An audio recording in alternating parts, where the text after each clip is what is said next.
Good evening, ladies and gentlemen, and welcome to the Wattsburg Area School District, where we are student-centered and future-focused for world-class education. The April 17th, 2023 regular board meeting is now called to order. Would you please stand for a Pledge of Allegiance? I pledge allegiance to the flag of the United States of America and to the republic for which it stands, one nation, under God, indivisible, with liberty and justice for all.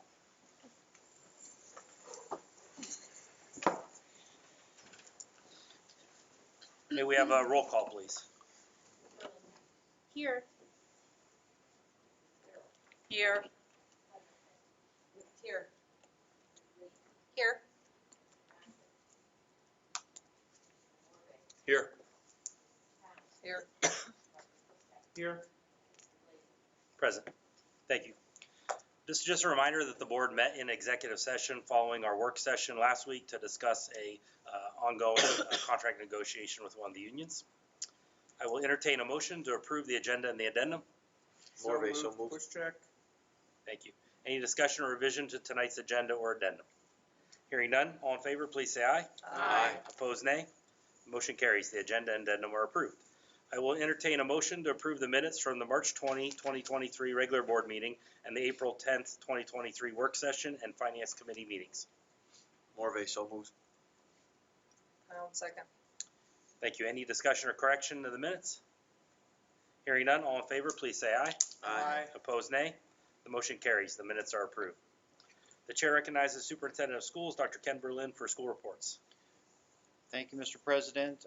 We did have the middle school ROTC to report tonight, but the students are involved in a lot of spring sports, so they couldn't get their planned presentation here tonight. So we won't have a school report this evening. Okay, thank you. The next item on the agenda is guest and citizen comments. We have Mr. Danny Carter has signed up to approach the board.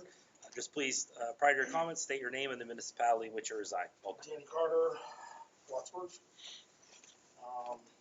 So, thank you guys. We got the field rolled. It still needs to be rolled a few more times, but that's definitely a great start in the right direction. Unfortunately, I know with the batting cage, I know you guys were looking into having it like upgraded to whatever. Awesome. I know the numbers really weren't there. It is what it is. We still need to get something done. Like, it should have been done before the season started. With all of that, put us into a halt. We still need the turf to get down so we can start using it. We're not getting the guys and ladies, I'm assuming softball may be on the same side, the repetitions that they need to have. So we got to get the batting in there. We got to get the pitching in there. So that way they can see live batting on the field or live pitching on the field while the guys are getting live batting in the cage.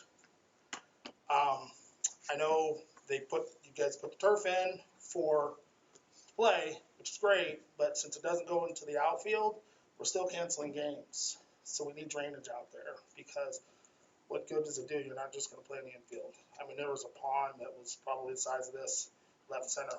Like, if we're canceling games, there's really no point of having anything at that point. So if we get some type of drainage in there in the next year, summer, something like that. I'm sure softball side is the same way. Like, that has been there since I played here many years ago. So that would be something that should definitely be looked into, because if you're still canceling games, it was kind of like, it was a big waste of money.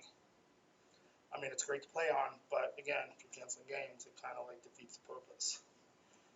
So the turf, so that way, if you guys can get something down there now, we can finish it. Like, we're 3 cables, put the net up, it's done, along with the turf being rolled. So, I mean, like, we put the guys, players, parents, put a lot of sweat equity into it for it just to sit there and sit stagnant. So if we can figure out something how we can get this to where we can start utilizing it, hopefully by the end of the month, because we're still roughly just under halfway through the season. So that's definitely, because we're, what, 2 and 3? Yeah, so 2 and 3, so we got at least 14 games. Half of those will be here, and the other half will be away. And then hopefully tomorrow's weather will hold out, and we can play at UPNC Park. So, but yeah, I mean, if we can get something like that, that'd be awesome. Thank you for all your time and everything you do. All right, thank you, Mr. Carter. The chair recognizes Dr. Ken Berlin for superintendent's report. I'm going to forego my report this evening. We do have Mrs. King in here, and she's going to provide some background for the elementary or the school district food service as part of our business reports tonight. Great, thank you. It's okay if I sit? Sure. I'm not standing up for no break. So yeah, thank you for having me tonight. We just want to talk about the food service program, this current school year where we're at and going into next year, the things that are affecting the program. So talking about this school year, different things that affected the bottom line and just the overall program. First thing was Governor Wolf, he approved free breakfast across the state for all schools, all students, starting October 1st. So that meant that the elementary school already receives free meals, but the middle and high schools, those students received a free breakfast. Along with that, the state gave you a higher reimbursement rate for every breakfast that was served. So that year to date was worth over $48,000 to your bottom line because of that higher reimbursement. Other things that affected the program, fresh produce, we did experience some high costs during the hurricane season, but that's calmed down now and things are going well. But in the fall, it did affect us a little bit. We're seeing increasing costs for the delivery of foods. Obviously, fuel costs are up. We just received notice that the company that the state contracts with to get your government commodities, they're raising it $1 per case. So we're going to continue to see that as long as fuel prices are high. Commodities for government food, it came in better than expected. We were worried last year of what we would get, but everything came in and we received over $60,000 worth of food. And we took in as many bonus commodities as possible. Janine Miller's here with me tonight, and she's your on-site food service director, and she knows when they put those bonus commodities out there, we're going after them because that's food that we don't have to purchase for you. Supply chain funding, this helped all the school districts out this year. They gave you 3 rounds of funding, and this money could only be used for fresh fruits and vegetables, 100% juice, and some dairy products. And we had to log every invoice that we used with this money. So you received 3 rounds that totaled over $72,000. And again, that money was logged, and it was money that the district could use to pay us for those food items. We don't know if that's going to continue next year. We haven't heard anything. Most likely it will not, but it did help with things this year. And meal participation was much higher than we budgeted, and on the next screen you're going to see what I'm talking about there. We have breakfast, lunch, and a la carte broken out. As you can see, the meal counts significantly higher than what we had budgeted. Of course, we didn't know what was going to happen this year with COVID, the quarantines, and the things that have affected the program the last couple of years. But as you can see, meal counts have been great. Breakfast, we serve over 500 a day. Lunches are over close to 800 a day. And a la carte's over 500 a day. So meal participation's been great. Of course, breakfast, with Seneca and the middle school, getting the free breakfast, when they're free, the participation goes up. So overall, the bottom line through March, you're at a gain of $132,000, which at this point, the budget was a loss of $95,000. So great turnaround there. You're sitting really well. That $132,000 does not include that supply chain money. So you would add that on top of it for your food service fund. So looking at next year's budget, looking at revenue and the expenses, we have a projected bottom line of, a loss of $4,400. The program would continue to have CEP at the elementary school. That's what you have now. It's called the Community Eligibility Program, where the students are receiving a free breakfast and lunch. You qualify at that school for that program, and that would continue in the next year, which is great for those students. Breakfast and lunch at the high school and the middle school would remain the same as current. I wouldn't recommend any paid lunch price increases. I would stay where you are right now. But again, that's the projection for next year. But I want to talk about some of the things that are influencing that. You wonder, well, how do I go from $132,000 gain to now a projected loss? So the next screen, we're going to talk about that a little bit. So there's things in the budget that we just can't include in there because we don't know for sure if the federal government is going to approve it. One of those items is the reimbursement rates. Typically, the federal rates go up 3%. We don't know what that's going to be. We normally don't know that until June. But if that happens and if the rates go up by 3%, that's another $15,000 to your bottom line. That would help things out. If free breakfast continues, Governor Shapiro's, I think it's going to go through. He's talking about it. A lot of states have approved free breakfast and lunch for their students in their states. I don't know if Pennsylvania is going to go that far as lunch, but for right now, I really think breakfast, will continue. But again, we can't budget it that way until things are passed. But if that happens, that's going to bring an additional $41,000 to your bottom line. So that's great. Your USDA government foods, the way we have to budget it for the state, it's about $30,000 less than what you're actually receiving. We just ordered $69,000 worth of food for you for next year, but this bottom line just includes $39,000. So, it's a really, almost 99% sure you're going to receive another $30,000 in food that we don't have to purchase. So again, that could go towards that bottom line. Things that are in the budget that are affecting it are food, paper, and cleaning costs. We took a 10% increase in food. Keep in mind you're only billed on what we go through. So, if the food cost says, $100,000, that doesn't mean that we're billing you $100,000. We only bill you what we actually go through. And that's another savings that you've seen on this year's bottom line is we haven't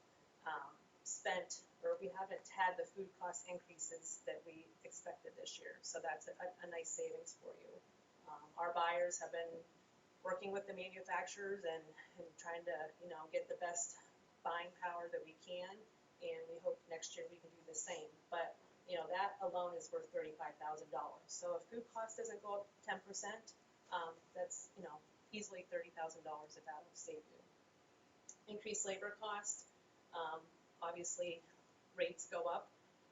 Social Security and retirement, all those go up. Health benefits, we did add an additional staff member at the high school so that we can open up a line that we don't have open right now to create like a creator-owned bowl line for the kids. Pasta bars, taco bars.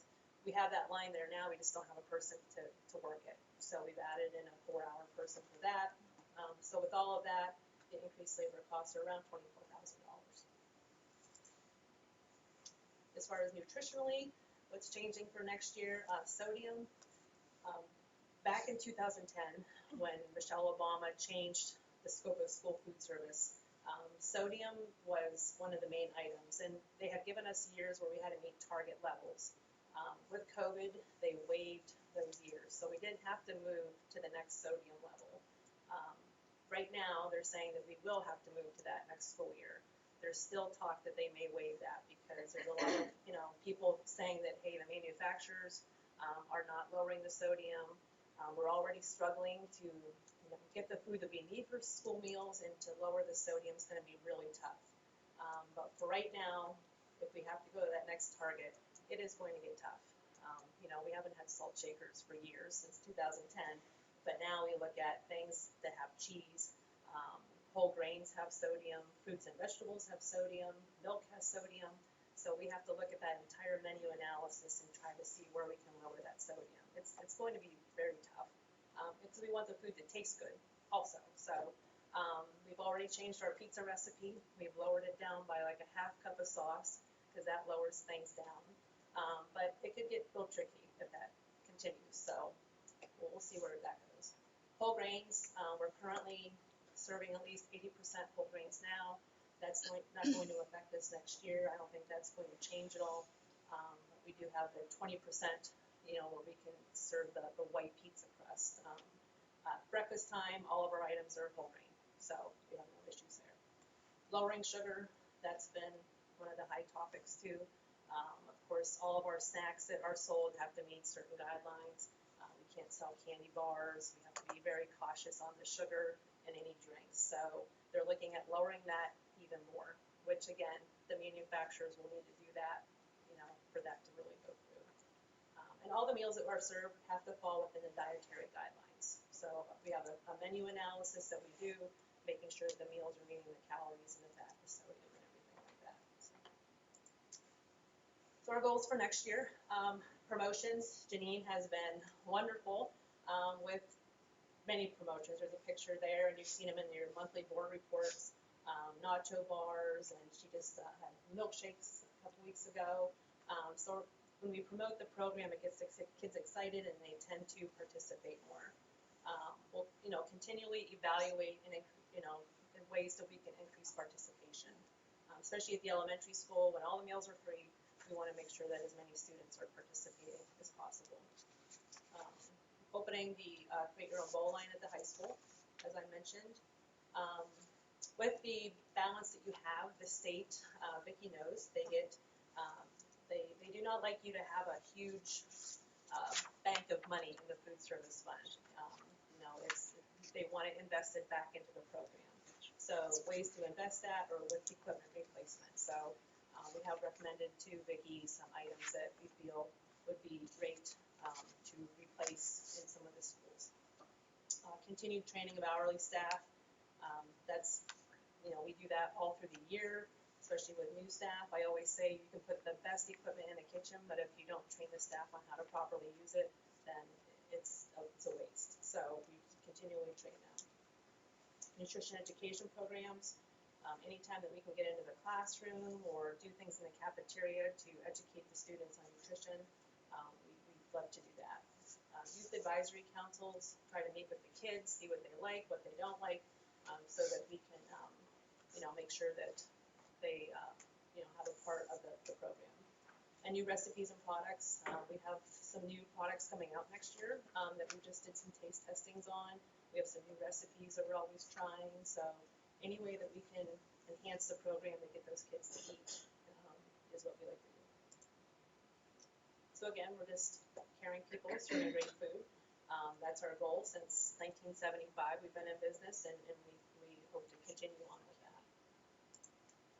So that's Great, thank you very much. presentation. Any Thank you. questions? Or Is there any questions from the board? I have a question. Ms. Powell? You said that you get feedback from the kids. Do you also let them do the taste testing with you? When we do taste testings, we pick various schools within the state. So this one will probably be picked next year. This year they picked, they kind of, try to rotate it so we're not picking the same school each year. Our buyers are in those taste testing meetings. They bring all the new products in, and they have a piece of paper where the kids score it, but we try to rotate it so that we're fair to each school. Anyone else? Questions or comments? Thank you very much. Thank you. Thank you. The chair recognizes Ms. Vicki Bendig, Business Administrator, for her report. Thank you, Mr. President. For this evening, the treasurer's reports, same as last week, general fund as of March 31st, 2023, $10,482,039.28. And then the year-to-date budget to actual report.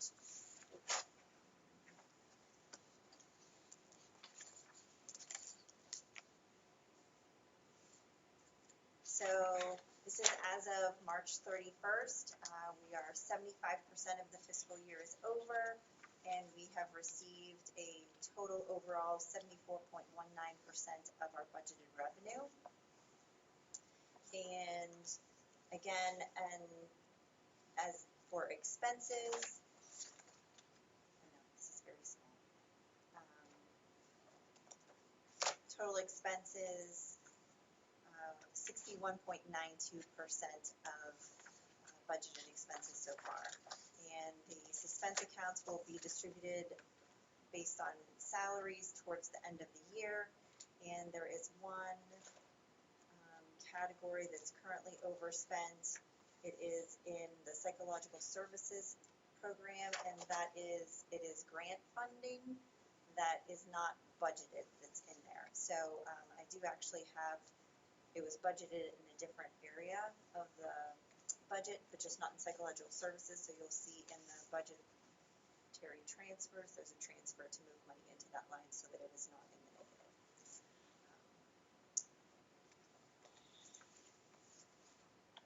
capital projects, balance in that account as of March 31st, $493,875.07. The cafeteria, as of the end of March, had $597,568. And I do have the cafeteria profit and loss report for the period ending March 31st. Revenue for the month was $116,934.93. Expenses for the month, $98,677.95. For a net profit of the month, $18,256.98, which brings our net profit for the year up to $27,049.46.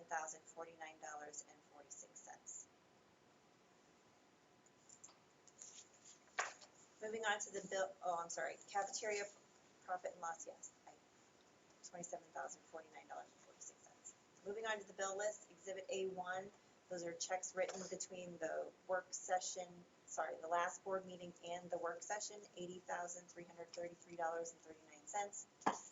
Checks written between the work session and tonight, $10,856.71. General fund bills for your consideration this evening totaling $465,127.39. Cafeteria checks written between the last board meeting and the work session, $879.15. And cafeteria bills for this evening, $44,478.25. The Seneca High School activity funds have $85,479.11 as of the end of March in those accounts. And that is all I had for this evening. Thank you. I'll entertain a motion to approve the reports, payments, and invoices as presented. Morve, so moved. Nicole, second. Thank you. Any further discussion or questions on the finance report? Hearing none, all in favor, please say aye. Aye. Opposed, nay. Motion carries. There are two items on the agenda under legal advisement.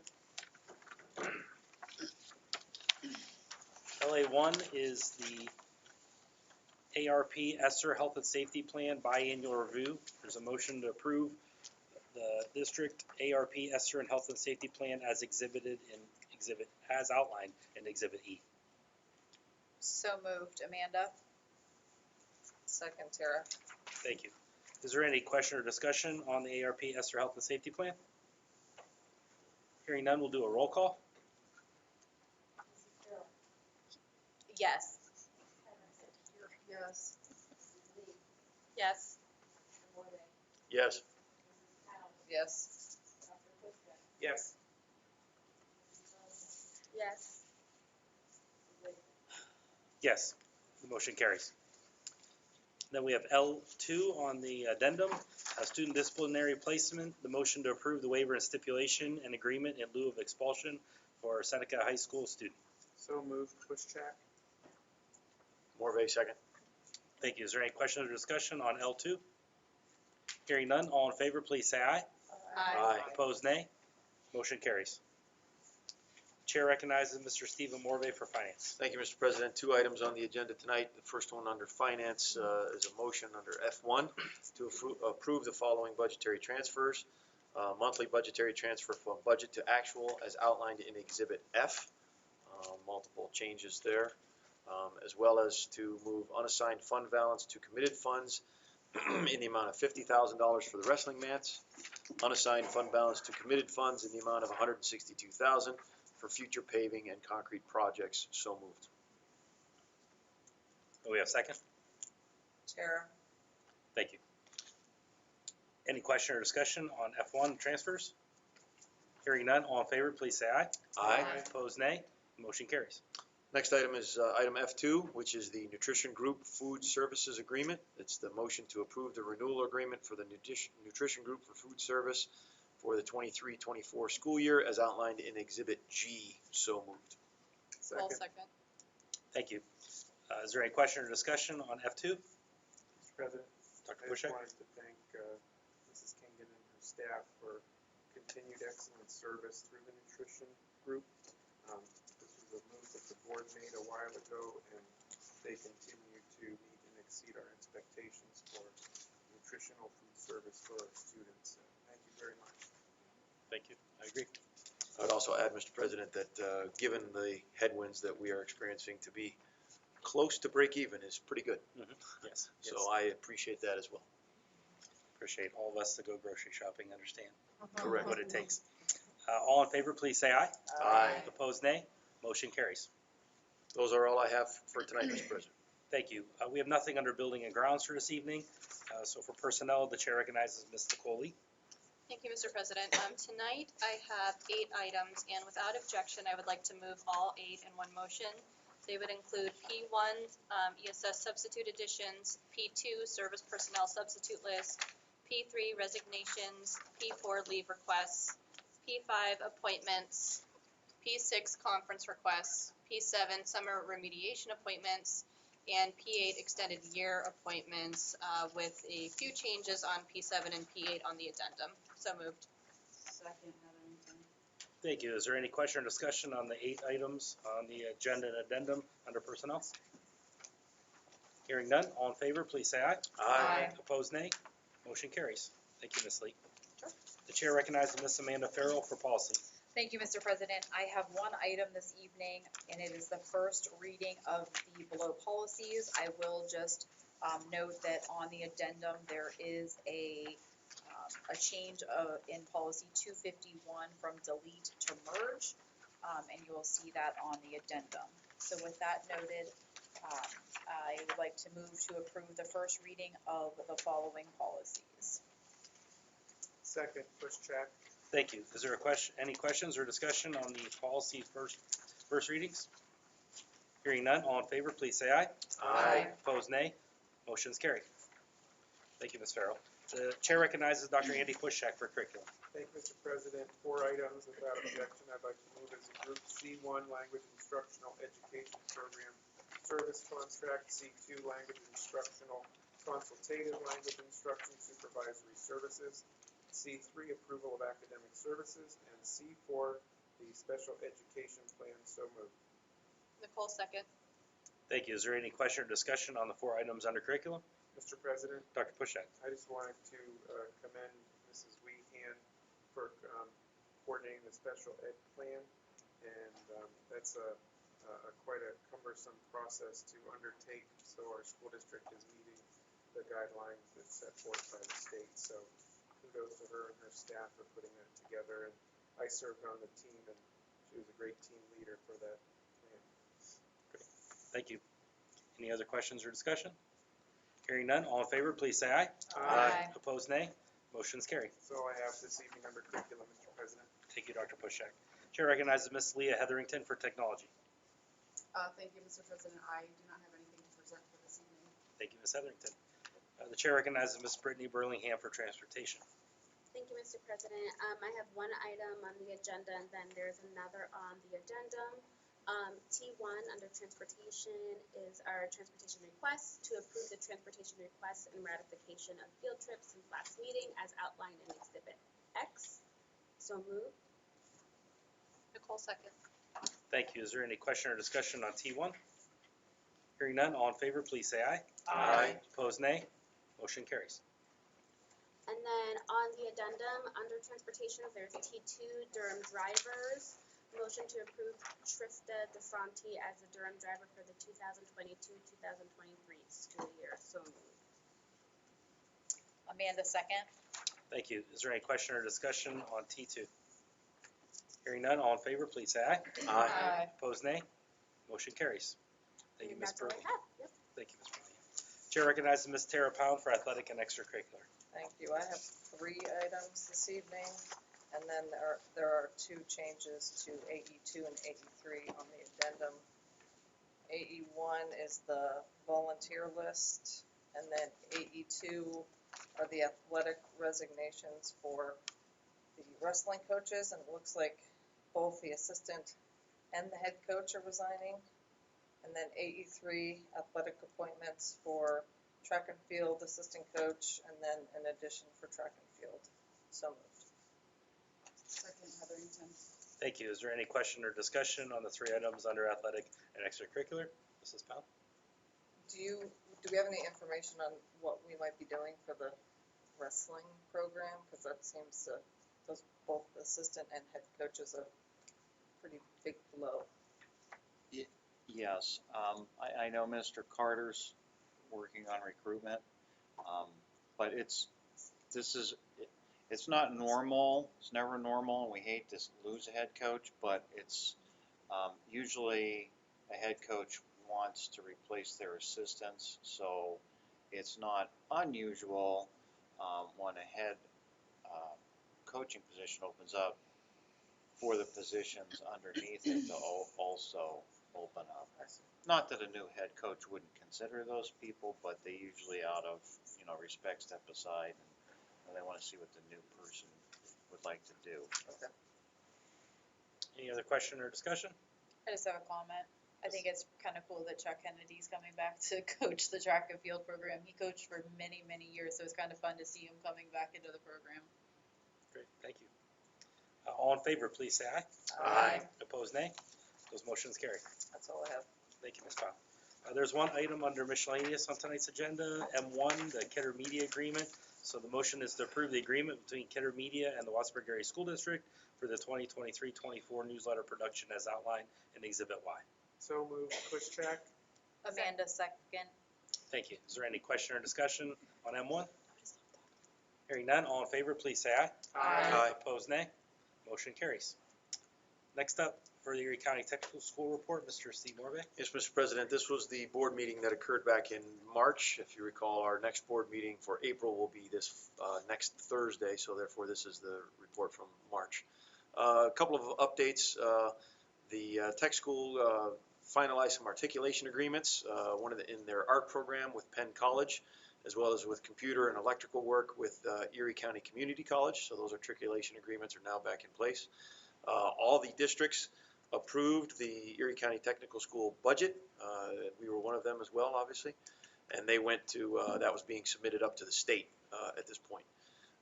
They also, we confirmed a welding lab lease with the Erie County Community College.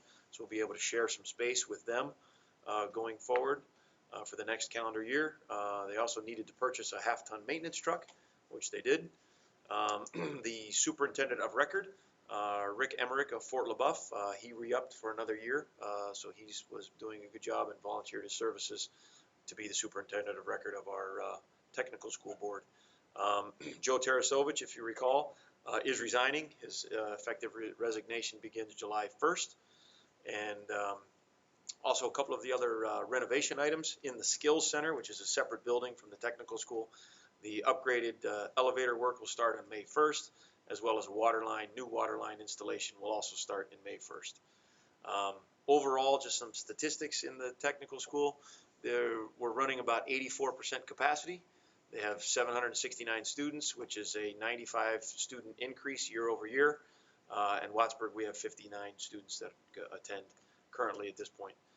And no program is less than 60% capacity at this point. So doing very, very well. With their recruitment program is now closed for the 23-24 school year. So that'll be, it sounds like that was very successful as well. No statistics yet on the next year's incoming class, or classes, I should say, but I'm sure they'll have that here shortly as well. Overall, in the general renovation project, I'll just try to give you some quick highlights. The doors finally came in. They've been operating in the spaces that were completed without wood doors for quite some time, so the wood doors have finally come in. And in general, there's quite a few areas that are close to being able to be turned over. Most of those have to do with offices, IT, admin areas. And if you recall, the auto tech, auto body, and some of those other maintenance or machine shop areas, they have a really intense renovation scheduled for this summer. And currently they're still looking at an overall completion of the end of this calendar year. So that's moving forward at this point. No further major delays to report at this point. So that's my report for this month, or for March. We'll have another one for the April in our May board meeting. Great, thank you. Is there any questions from the board for the Erie County Technical School report? Thanks again, Mr. Morvay. Thank you, Mr. President. For the Northwest Intermediate Unit report, Dr. Pushek. Thank you, Mr. President. This is new first sent out the March meeting report, which is generated after each meeting. I'll let that serve as my report for March. And similar to Mr. Morvay, our meeting will be next week as well. That's all that I have. Great, thank you, Dr. Bushek. Thank you. Is there any questions from the board for IU? That brings us to board correspondence and dialogue. Anything from the board this evening? Hearing none, I'll entertain a motion to adjourn. So moved, Amanda. Nicole, second. All in favor, please say aye. Aye. Opposed, nay. Motion carries. We are adjourned.